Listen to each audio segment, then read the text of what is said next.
Well, welcome to Digigram. This is going to be a quick overview of Digigram's audio codecs for both remote broadcasting and distribution. Thanks for being here.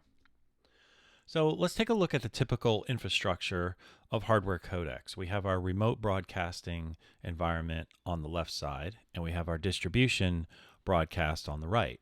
And you'll notice we've highlighted essentially the codecs that are hardware codecs that can be placed anywhere in this infrastructure. And we're going to go through these different codecs, what they offer, and where and why you might put them in different places. Then we're going to come back and talk a little bit about some of the cloud solutions. So to get some context, let's just take a look at what these codecs are. It's pronounced IQOYA, crosslink, and SERV. And the crosslinks are typically two-channel or dual mono codecs used in radio, transmitter sites, studio, can be used in the field. We also have a multi-channel codec called a crosslink AS67, which can be scaled from 2 all the way up to 16 codecs. And our SERV can be anywhere from 4 stereo, 8 mono, all the way up to 128 channels of codecs in a single 1RU solution. And due to the channel count, we have things like a SERV Dante, SERV AS67, MADI, AS, analog, etc. And then we have a specialized crosslink MPX for sending composite MPX signals down public IP. And we'll talk about that on the distribution side.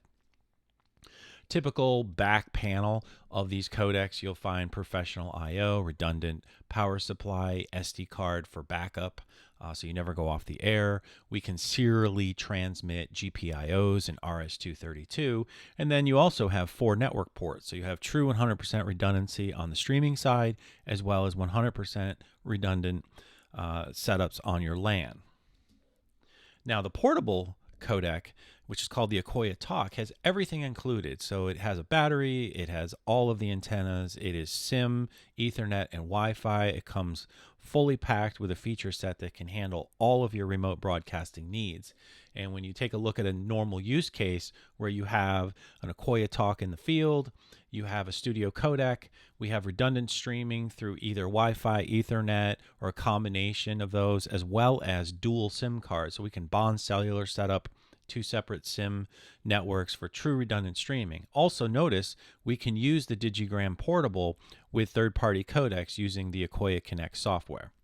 So this can work with existing infrastructures, or if you want, you can start fresh with a Digigram infrastructure, which will give you some added features and capabilities like remote controlling your codec from the studio, which is pretty powerful. Now, the back panel, lots of ins and outs. You can see all of our ports here, Ethernet, SIM cards. We have dual antennas for cell 1 and cell 2 and Wi-Fi. Our GPIOs, we can connect analog or digital sources to expand inputs or outputs. And as I said earlier, it does come with a battery. You can actually put 2 batteries in this unit. So that's really the only option, is to add a second battery. And with that, you can have up to 12 hours of use for your broadcast. Now, let's switch over to the cloud solutions. We have IQOYA Connect, IQOYA Manage, Monitor, and Remote. These are software subscriptions that you can subscribe to if you want them. And IQOYA Guest, which is a web codec for when you don't have hardware out in the field and you want to send a link to somebody's phone or somebody's computer. Now, where these sit in our infrastructure is here. So we're really on the remote broadcasting side. So the IQOYA Connect software is accessed by the radio station or the engineer. You can manage your fleet of hardware codecs. You can monitor their signals. And most importantly, especially with the portable, you can remote control it. In addition, in IQOYA Connect, you can create temporary or permanent links and send them to talent out in the field that they just open up a link and connect back to the studio. Of course, in those instances, you are dependent on what the talent has for microphones and headphones and stuff. Digigram even makes something called a Q mic, which will turn your cell phone headphone jack into a very high quality preamp for both headphones and dynamic microphone. And of course, if you use it on a laptop or computer, similar to Skype and Zoom, you would use whatever audio interface, USB mic, whatever you're using there. So for broadcasts that you need more professional audio and control, you're going to want to use the IQOYA Talk and then just remote control it from the studio. So what I want to do is kind of walk you through the IQOYA Connect software. where here you don't have to set up your codecs anymore. Your talent can simply grab any codec from the shelf, and because all of the settings are stored in the cloud, they can just take anything that's available, and as soon as they set it up, make all the appropriate connections, they can simply log in with their credentials, and all of their settings, what codecs they're going to call in the studio, their mixer settings, everything is downloaded from the cloud. Now back at the studio, you will see the actual unit come online, and she can go live, and once it's online, you can see the connections, you can monitor the quality of those connections, and everything is handled from the studio.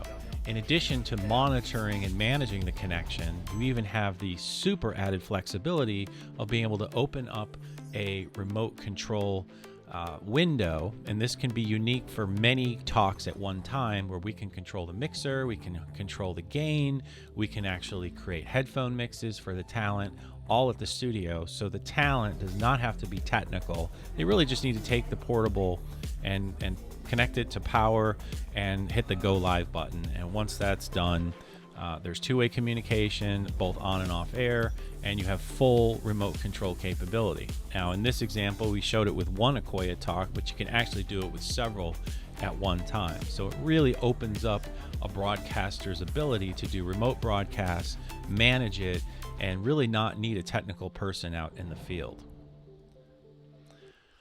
All right, let's kind of switch gears to the last piece of IQOYA Connect, which is IQOYA Guest. This is a software link that you can create for your talent or a guest. It's very easy to set up. You can pre-configure it so you can make it advanced or simple for the user. You can brand the link, so when they open the link and it downloads the software in the web browser, your radio station's call letters are there, and any other customization that you want to have. IQOYA Guest will work on computers, laptops, tablets, and smartphones.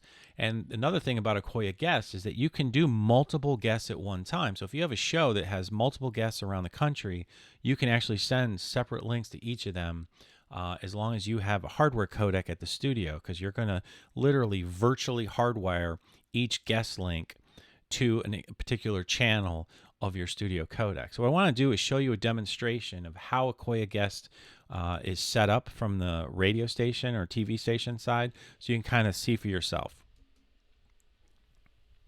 Here's a brief overview on how to create IQOYA Guest links in the IQOYA Connect software.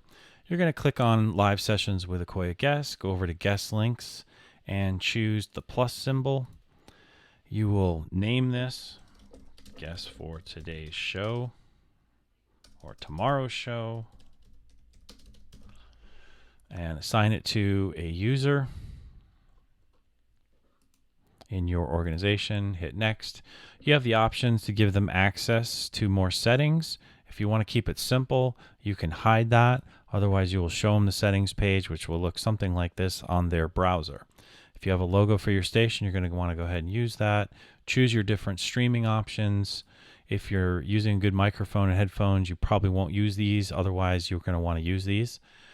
You have Standard, Advanced, and Light. Advanced gives them a mixer, which I like because then they can mix the audio and load an interview or bumper music if they want. Otherwise, you choose Standard. If you choose Standard, you can load images of your station, your call letters, and they'll just loop through on the GUI, and I'll show you what that looks like. Then you go ahead and hit Next. Assign it to the hardware codec in your organization. And of course, you can email the guest the link or do it later. Now, once those links have been created, this is what it looks like in the browser. So here's an example of the standard look where it's just looping through the carousel images, and there's the logo, and I can simply call the codec, and now we're connected. If I want to look at the advanced view, it's slightly different. You'll notice we have the settings gear icon, and you can change all the settings if you want to give the guest access. And of course, you also notice we have a mixer, and we can load our interview file or our bumper music if we want, and we can play that music and loop it. We also can listen to it in our headphones, adjust the level, mute it, and this of course is our microphone level going to the station. We can listen to our microphone or not in our own headphones. We go ahead and call the station, and now we're connected. So that's the point of view of the customer using a IQOYA guest in the field. This is the point of view of the radio operator creating the links. Thanks for watching.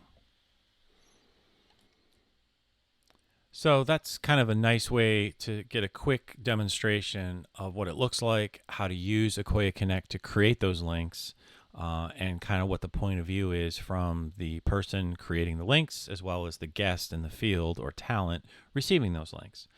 So we can do a single channel IQOYA guest solution where we send out a link to somebody remote and they connect. And of course, again, it's all going to depend on, are they using their phone? Are they using a computer? What kind of microphone, etc. that they have. Now, back in the studio, we have a hardware codec connected to our mixer, etc. But what's important to note is in addition to a single channel solution, we can do a multiple channel IQOYA guest solution where you can generate and create several links, each link tied to a unique audio channel at your studio in this studio codec, which in this example is a SERV link. So I can literally have up to 64 guests at one time. I mean, that would be a crazy number, but you can do a lot with this. And each link is created in that connect area. Now, what I'd like to do is just mention using the IQOYA Connect to do multiple hardware remote codecs. So if you're doing broadcasts that require more of a professional audio situation in the field and you want a standardized kit that's going out to there, let's say a REMI production for TV or a radio production where you want a more professional audio solution, you're going to deploy IQOYA talks like you saw in that video. And it's important to note that we can do multiple IQOYA talks at the same time, just like we can do multiple IQOYA guest links at the same time. So you could have several productions going on at one time and managing them all centrally. And using IQOYA Connect remote, we can actually take control of each one of these talks so the talent is really freed up to just be talent. What I'd like to do now is sort of switch gears. We've covered sort of an overview of what is possible with Digigram's OneIP solution for remote broadcasting, remote to studio. Now I want to sort of switch gears and go from studio to transmitter or distribution use cases. So where we are in our workflow is really on the right side. So we're using the same equipment, the IQOYA crosslinks and SERV links, except we're using them in what we call distribution mode. So we're doing multicasting and handling broadcasts to several destinations, either separately or at the same time, doing multi-program, multi-format at different bit rates, all from a single box, really, where we can be broadcasting to our web radio CDN, our transmitter site, perhaps another affiliate or regional station or national station, and even do DVB multiplex when that's called for. So our first use case is probably the most common, which is going to be your studio to transmitter link. Now, in this situation, the most important thing is a guaranteed audio stream to the transmitter site. So Digigram really has a solution because we can configure backup audio sources that will guarantee that the IP stream will get through anyhow, no matter what, even if the network is down. And then, of course, in the very unlikely event of losing both streams on the two networks, the crosslink can automatically switch to several backups, these priority streams, where the first priority can be the studio program coming from the station. A second backup could be a web radio stream coming from the internet. And if all else fails, the third priority could be a playlist on a local SD card that you can manage remotely via FTP. So no matter what, we are streaming two separate streams of the same program. We can even delay the second stream and use forward error correction. We can simultaneously multicast the program to our CDN. And no matter what happens with the internet, we have redundancy and backup. And in this situation, we're just using a simple FM transmitter site decoder, which is our Crosslink LE. It's a little more simplified, doesn't have the fancy display, and it's all you're really going to need because it's out in the field and there's really no need for that, and we can control it remotely. Now what we want to do is take a look at a multi-program STL situation. So let's say you got a busy day at the station, the producer's about to release 8 radio programs. Your format in this hypothetical is AS3. And the mission is to transmit these 8 programs from multiple FM transmitter sites. So it seems easy, but the transmission's got to go through really with a very reliable global setup and system. You want network redundancy. It's going to be crucial because we want to make sure these 8 programs can smoothly be transmitted. So we're going to capitalize on 2 available MPLS networks that the station is subscribing to. We're going to have 1+1 redundancy because we really want to ensure 100% guarantee of our streams. And we want to have that at the encoding phase at the station. And we also want to have it at the decoding phase at the transmitter site. So in this example, you might use one of the different SERV links, which come in a variety of connections. So we can use a SERV link AES, we could use Dante, AES67, Maddie, whatever. So in this example, let's just say we're doing AES3, as I said earlier. So we got a 16-16-1 SERV link, which can do 8 stereo AES inputs and outputs.